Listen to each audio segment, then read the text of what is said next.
Halo semuanya, selamat datang di pembahasan kita kali ini. Kita bakal ngebedah tuntas sebuah perjalanan yang luar biasa padat, baik secara fisik maupun spiritual. Bayangin aja, ini adalah perjalanan berhari-hari dengan logistik yang masif, dan kita akan memecahnya secara sistematis, langkah demi langkah. Kita bakal lihat gimana setiap detailnya membentuk pemahaman kita tentang salah satu ibadah terbesar dan paling epik di dunia. Oke, untuk rutenya, kita punya 5 etape utama. Kita mulai dari ihram dan persiapannya, lalu bergerak ke hari Tarwiyah di Mina, lanjut ke puncak acara yaitu wukuf di Arafah dan Muzdalifah. Disambung dengan hari Nahar dan melempar jamarot, sampai akhirnya kita tutup di hari-hari tasyrik dan tawaf wada. Langsung aja kita masuk ke bagian pertama, yaitu ihram dan persiapannya. Sebelum jamaah bisa benar-benar memulai perjalanan fisiknya, ada satu hal krusial yang harus banget dipahami. Ihram itu bukan sekedar pakai 2 helai kain putih yang nggak berjahit buat laki-laki ya. Ihram ini sebenarnya adalah sebuah transisi mental dan spiritual yang sangat dalam. Ini adalah garis batas maya yang harus dilewati sebelum ibadah hajinya benar-benar dimulai. Di momen inilah, identitas duniawi kita seolah ditanggalkan. Dan untuk masuk ke zona suci itu, ada batas-batas geografis khusus yang namanya mikot. Di titik-titik persis inilah niat ihram harus diikrarkan. Ibaratnya nih, ini tuh momen di mana kita menyetujui aturan main sebelum melangkah lebih jauh ke kota Mekah. Jadi nggak bisa tuh asal masuk aja. Kita wajib mempersiapkan diri tepat di garis batas tersebut. Terus, begitu kita udah masuk dalam mode ihram ini, ada aturan-aturan ketat yang mengikat. Nggak boleh potong rambut atau kuku, dilarang pakai wangi-wangian, nggak boleh berburu, berhubungan suami istri, atau bahkan pakaian-pakaian berjahit buat yang laki-laki. Kenapa sih harus ketat ini? Karena tujuannya emang buat memutus semua gangguan duniawi kita.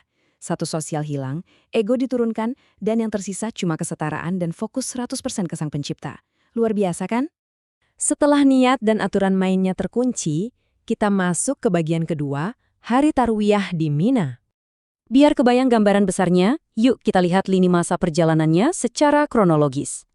Kita akan memulai semuanya di tanggal 8 Dzulhijjah, sebuah hari yang secara tradisional dikenal sama orang-orang sebagai Hari Tarwiyah.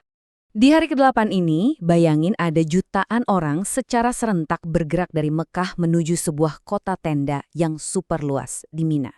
Mereka bakal menetap di sana seharian dan semalaman. Ngapain aja? Mereka berdoa, membaca Al-Quran, dan menata hati. Intinya, ini adalah momen untuk mengumpulkan semua cadangan tenaga, baik fisik maupun mental, buat menghadapi hari-hari puncak yang pastinya bakal jauh lebih berat. Masuk ke bagian ketiga, wukuf di Arafah dan Muzdalifah. Matahari terbit di hari berikutnya menjadi penanda dimulainya klimaks dari seluruh rangkaian ibadah ini.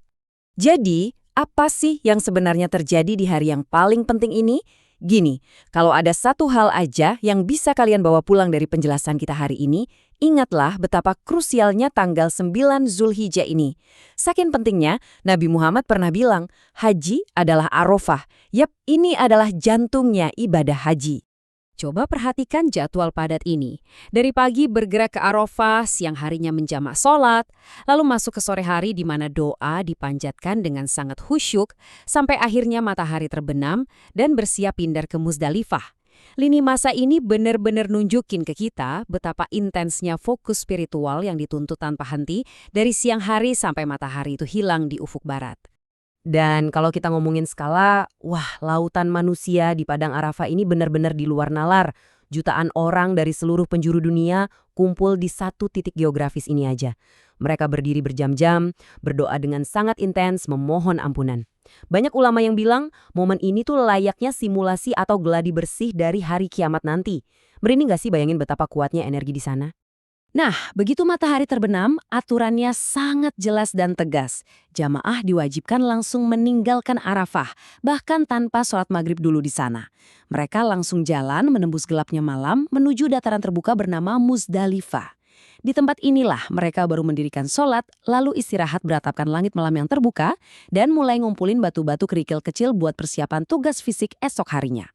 Lanjut ke bagian keempat, hari Nahar dan Jamarat. Sekarang kita bangun di tanggal 10 Dzulhijjah, yang kita kenal sebagai Hari Raya Idul Adha. Secara fundamental, ini adalah hari yang paling padat aksi dan paling bikin capek secara fisik. Karena di hari ini, jemaah harus mondar-mandir ke beberapa lokasi yang berbeda, memetakan jam-jam ini jadi sangat krusial.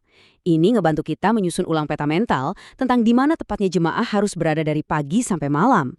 Di tengah jutaan orang yang berdesakan, tentu gampang banget buat merasa kewalahan.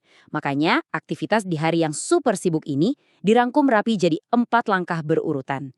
Mulai dari melempar jumroh akobah, menyembelih hewan kurban, mencukur rambut, sampai tawaf ifadah. 4 tugas esensial inilah yang nantinya jadi kunci untuk membebaskan para jemaah dari aturan ketat ihram yang udah kita bahas di awal tadi. Di sini kita bisa lihat betapa ekstrimnya perpindahan fisik mereka. Di satu sisi, jamaah harus melempar 7 kerikil yang dikumpulkan semalam ke satu pilar khusus, yaitu Jamrat Al-Aqabah di Mina. Terus, setelah itu selesai, mereka harus balik lagi menembus kepadatan luar biasa ke kota Mekah untuk melakukan tawaf, mengelilingi Ka'bah sebanyak 7 kali. Kebayang dong ketahanan fisiknya harus benar-benar prima. Masuk ke etapa terakhir, bagian kelima. Hari-hari tasyrik dan tawaf wada. Setelah fisik benar-benar diperas habis-habisan di tanggal 10 tadi, sisa perjalanan ini ritmenya mulai berubah. Ini waktunya buat penutupan, menetap, dan refleksi diri. Jemaah balik lagi ke tenda-tenda di Mina untuk menjalani apa yang disebut hari-hari tasyrik, dari tanggal 11 sampai 13 Zulhijjah. Fokus utamanya di sini adalah memulihkan diri dan mengulang sebuah ritual pelemparan kerikil spesifik di setiap siang harinya.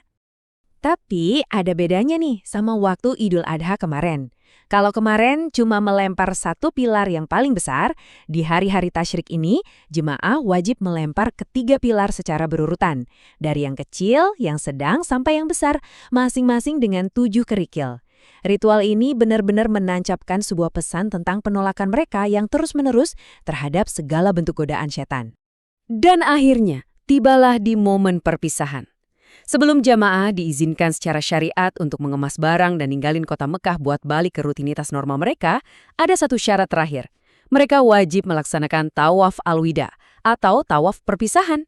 Mereka mengelilingi Ka'bah untuk 1 kali terakhir. Ini adalah jejak langkah duniawi paling akhir mereka di kota suci tersebut.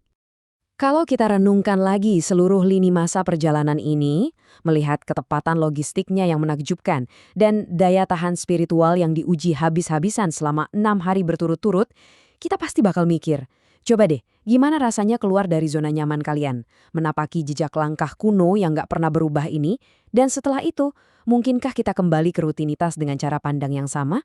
Ataukah perjalanan ini telah merombak total siapa diri kita sebenarnya? Gimana? Kalian siap buat cari tahu jawabannya sendiri?